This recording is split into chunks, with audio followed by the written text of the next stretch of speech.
Kia ora Year 12. This video is going through questions A, B and C from question 1 in last year's Level 2 Algebra exam. So the first question has got the standard request to simplify a couple of expressions, and there are negative powers and there are surds, and we have to leave our answer with positive indices. So let's look down here, just get some more space, at what we've got. Well, the first one is 3y all to the power of 4 over 3y to the negative 1. So the fast way to do this is simply to say, well, 3 to the power of 4 is 81 times y to the power of 4 over 3, and then y to the negative 1 is y in the numerator.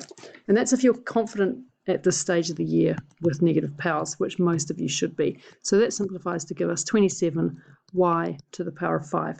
The key idea here is that if I've got y to the power of negative 3, that means 1 divided by y to the power of 3. If I've got y to the power of negative 7, that means 1 over y to the power of 7. So if I've got a negative power sitting in the denominator, for example this, 1 over y to the negative 2, well, the slow way to do that is to say we've got 1 over y squared, which is equal to 1 divided by 1 over y squared, which gets us back to y squared.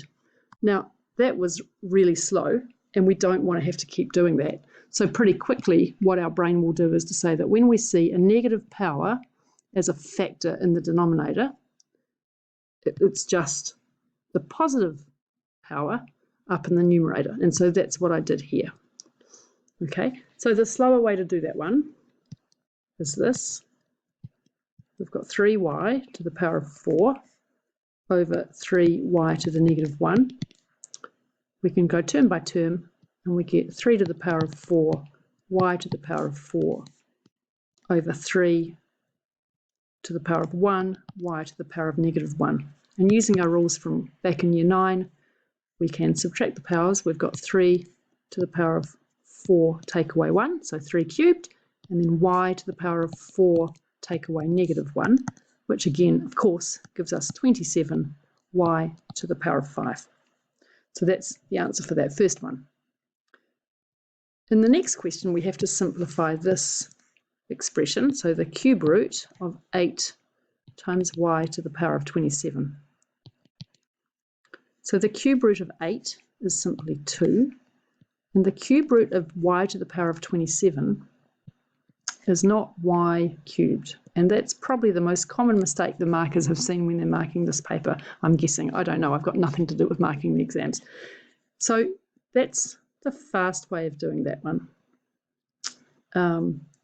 The other way to think about it is like this. We've got 8y to the power y to the 27 to the power of 1/3. And if you look at it like that, 8 to the power of 1/3 is the cube root of 8, so that's 2. And remember here, we're going to multiply those powers together. So that's where this 9 is coming from. So 27 times 1/3 gives us 9. You would have done some questions like that in earlier years. For example, the square root of 25 times y to the power of 10 is equal to 5 times y to the power of 5.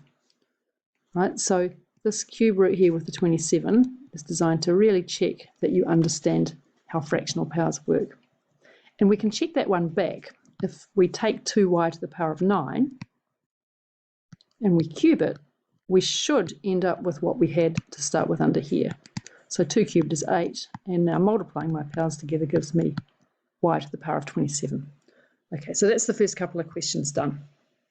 The next one, we've got a quadratic equation, and it's got two solutions. The solutions are x is equal to negative 2/3 and x is equal to 4.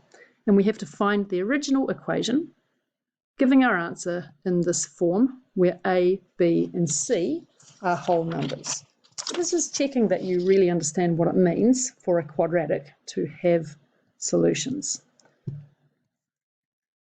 So the solutions are x equals negative 2/3 or x equals 4.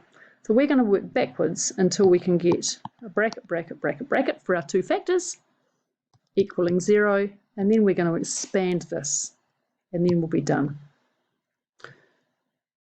So working with this one here first, if x equals 4, then that factor will be x minus 4 is equal to 0. Here, 3x is equal to negative 2, so 3x plus 2 is equal to 0. So now we've got these two here. That means that the expression is this one here. So it's 3x plus 2 times x minus 4 is equal to 0. Expanding that out, we get 3x squared plus 2x minus 12x minus 8 equals 0. So 3x squared minus 10x minus 8 is equal to 0. So A is equal to 3, B is equal to negative 10, and C is equal to negative 8. So that's the answer most people will probably give to that question. We were told that A, B, and C have to be whole numbers. Okay, so if instead you'd done this, if you had x equals negative 2/3 and x equals 4, and you'd written it like this, A, B, and C wouldn't work out to be whole numbers. But this is not the only solution, right? Because we could multiply that through by any other number and still have whole numbers. So we could have as our answer 6x squared minus 20x minus 16 equals 0. Okay, because that still has just those two factors that we had. But almost everyone who gets this question correct will have written it in that form there. Okay, if you've got questions about that, leave me a comment and I'll try and explain it more, but I don't want to take up more time now. Okay, on to the last one. Now this question is a really nice one if you see it, otherwise it's a little bit of work. So we have to consider a quadratic equation in this form here. And k is a non-zero constant. Show that one solution is twice the other solution. Well, if you just look at this, pause and look at this for a minute, you may well notice that you can factorize that equation. Now, just because it's got coefficient of negative 3k and 2k squared doesn't mean we can't do that, right? It makes it look a bit scary, but let's just have a go. And if you see this question is about 2 lines of work. We've got x here and x here. Right, we want two numbers that times to give me 2k squared, and we know we're going to have a minus here. So let's put down our minus here and our minus here. So we're going to have something times something equals 2k squared, and we want them to add up to give me that negative 3k. So let's try putting 2k and k and see if it works. Well, look, it does. We've got x squared minus 2kx minus kx plus 2k squared is equal to 0. So we've got x squared minus 3kx plus 2k squared is equal to 0.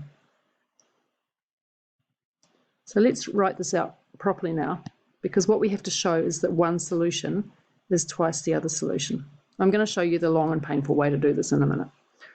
So we're starting out where we had x squared minus 3kx plus 2k squared is equal to 0. We're factorising it. X minus 2k times x minus k is equal to 0. So x is equal to 2k or x is equal to k. We have to show that one solution is twice the other solution. 2k is equal to 2 times k.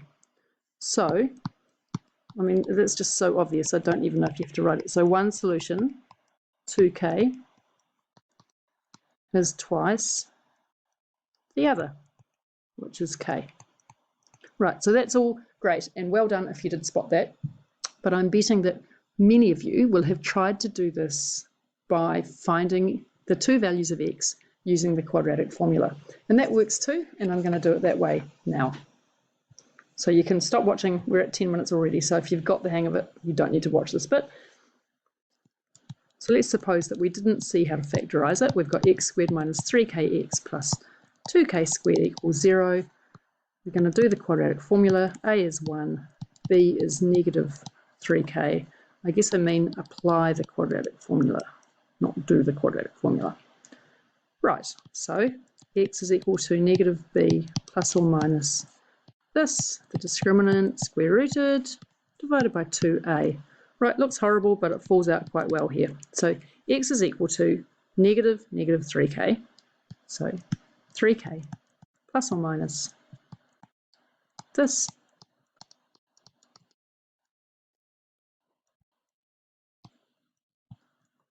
Right, now what we want to end up with is two numbers where one is twice the other. We've got 3k plus or minus, this is 9k squared minus 8k squared. So that's nice. X is equal to 3k plus or minus the square root of k squared over 2. The square root of k squared is just k.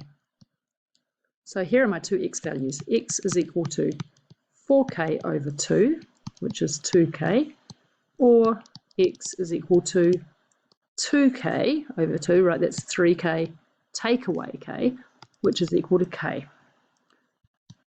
Therefore, and we can say again, and 2k is twice k, so one solution is twice the other. So there you go. That's the first three parts of question 1 done.